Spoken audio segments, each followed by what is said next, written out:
एखादा शब्द जो असतो, एखादा विषय असतो, त्या विषयाच्या अनुषंगाने आमच्या प्रदेश अध्यक्षांच्या शब्दाचं फार त्याचा राजकारण त्या गोष्टीला घेऊन त्या ठिकाणी करण्यात आलेलं आहे. विकासावर भावनेचा हा वर्चस्व या निवडणुकीमध्ये झाला असं मी म्हणू शकतो. त्यामुळं काँग्रेसनी पूर्ण निवडणुकीमध्ये भावनिक आव्हान करूनच जी युती झाली नाही त्याचा फटका बसला किंवा त्याचं नुकसान झालं, काँग्रेसला जास्त बेनिफिट झाला असं म्हणता येईल? नाही, आपण जर पाहिलं राष्ट्रवादीचे जरी देखील मतं जर आपण एकत्रित पाहिले, त्यांना देखील अपेक्षित तसं मतदान झालेलं नाहीये. आणि भारतीय जनता पार्टीला जर आपण एकंदरीत पूर्ण मतदार आपण जर पाहिलं, गेल्या 2017 मध्ये लातूरमध्ये जेवढं मतदान झालं होतं त्याच्यापेक्षा 1.5% मतदान भारतीय जनता पार्टीला अधिकचं झालेलं आहे. पण काही प्रभागांमध्ये जिथं आपला पराभव झालेला आहे, जिथं आपण मागे पडलो, त्या ठिकाणी जे आपल्या सीट्स गेलेल्या आहेत ते 200, 250, 400, 500 मताच्या ह्याने गेलेले आहेत.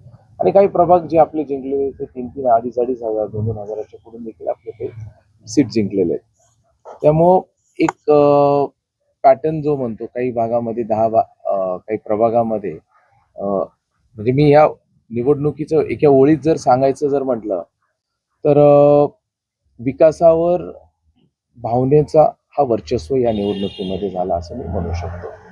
त्यामुळं काँग्रेसनी पूर्ण निवडणुकीमध्ये भावनिक आव्हान करूनच निवडणुकीला काँग्रेस पक्ष समोर गेलेले आणि त्याचा वर्चस्व देखील त्यामुळे झालेला आपल्याला लक्षात येतं.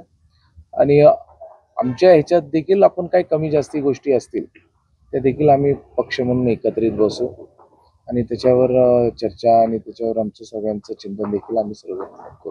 स्वर्गीय विलासराव देशमुखांचं नाव घेऊन भावनिक केलं लोकांनी? निश्चितपणे शेवटपर्यंत जरी आपण पाहिलं, इथले जे नेते काँग्रेस पक्षाचे अमित भैया देशमुख यांनी शेवटच्या क्षणापर्यंत, त्यांनी शेवटच्या मोमेंटपर्यंत मतदान त्यांनी विकासावर कधीच मागितलेलं नाही किंवा त्यांनी स्वतःच्या आपण काय लातूरकरांना देणार ह्याच्यावर त्यांनी शेवटपर्यंत मतदान कधीच मागितलं नाही. त्यांनी शेवटचंही त्यांची पोस्ट जर आपण पाहिली तर त्यांनी तेच सांगितलं की विलासरावांच्या आठवणीवरच आपण त्या ठिकाणी मतदान करावं. हे फक्त आणि फक्त हा जो काही काँग्रेस पक्षाचा एजेंडा होता त्यांनी विकासावर न जाता भावनेवर गेले आणि मला असं वाटतं की त्याचा विजय हा झाला असं आपण समजू शकतो. काय बोलतात लातूरकरांना? जे निकाल आले त्याला आपण समोर जाणं गरजेचं आहे आणि महानगरपालिकेमध्ये विरोधी पक्षाची भूमिका म्हणून देखील आपल्याला एक मजबूतीने काम करणं गरजेचं आहे. सरकार केंद्रात राज्यात आपलं सरकार आहे. सकारात्मक गोष्टीला सरकारचा जो काही विकासासाठी जो माध्यम असेल हा इथं जरी महानगरपालिका काँग्रेसची असेल, भारतीय जनता पार्टीचा हा विकासाचाच मुद्दा आहे. त्याच मुद्द्याच्या अनुषंगाने जिथं सकारात्मक आणि जी ताकद लागेल सरकारची ती लातूरकरांसाठी, कारण लातूरचं कल्चर वेगळे, लातूरची संस्कृती वेगळी आहे. लातूरमध्ये निवडणुका संपल्या, राजकारण संपलं. आता लातूरकरांच्या हितामध्ये जे काय असेल ते पाऊल सर्वांनी एकत्रित मिळून उचलावं असं आम्हाला वाटतं. लातूरकरांचा विकास होणार आहे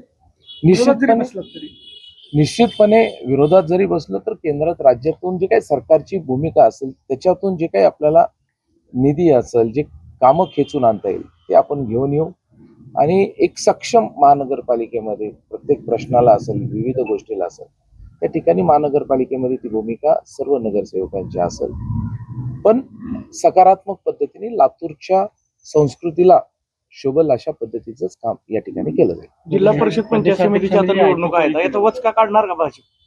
नाही, सर्व निवडणुका वेगळ्या असतात, प्रत्येक निवडणूक वेगळी असते. नगरपालिकेची निवडणूक वेगळी होती, महानगरपालिकेची निवडणूक वेगळी असते.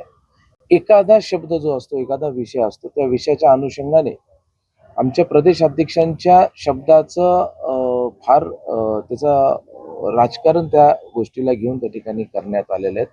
त्यांनी दिलगिरी व्यक्त केली, राज्याच्या मुख्यमंत्र्यांनी त्याच्यावरची पूर्णपणे खुलासा आणि माहिती दिली होती. हा काँग्रेसने कदाचित ह्या मुद्द्याच्या बाहेरच पूर्ण प्रचारात गेले. आपण सर्व पत्रकारात प्रत्येक गोष्टीतून आपल्या लक्षात येते की ह्या मुद्द्याच्या बाहेरच त्यांनी गेले नाही. लातूरकरांसाठी काय ते करणार आहेत हा विषयच त्यांनी सांगितला नाही. शेवट याच वक्तव्याचा फटका बसलाय? नाही, हा वक्तव्याचा फटका नाही, भावनिक आव्हान जे त्यांनी त्या ठिकाणी केलं त्या भावनिक आव्हानाला त्यांनी अधिक खालीपर्यंत घेऊन जाण्याचा प्रयत्न केला. हे बघा काय जसं की वंचितची एक ताकद काँग्रेस पक्षासोबत जी जोडली गेली त्याचा देखील काँग्रेस पक्षाला मोठ्या प्रमाणामध्ये फायदा त्या ठिकाणी झालाय. आपण जर मागचे निकाल जरी एकत्रित पाहिले वंचितने मोठ्या प्रमाणात मताधिक्य घेतलं होतं.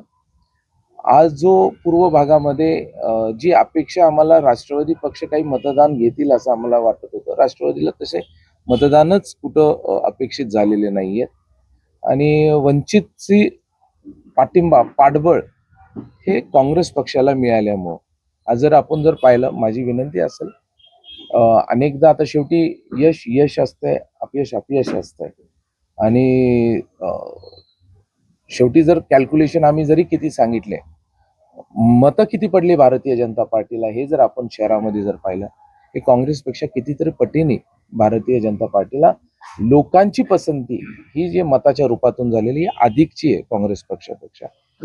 पण काही ताकद असतात, वंचितची ताकद ही त्यांना अलायन्स त्या ठिकाणी झालेली आहे. या निकालातून खरंच राष्ट्रवादी काँग्रेसची बी टीम होती असं वाटतं? निश्चितपणे मी तुम्हाला पहिल्या दिवशी म्हटलं होतं की राष्ट्रवादीने ही काँग्रेसची बी टीम म्हणूनच लातूरमध्ये काम केली.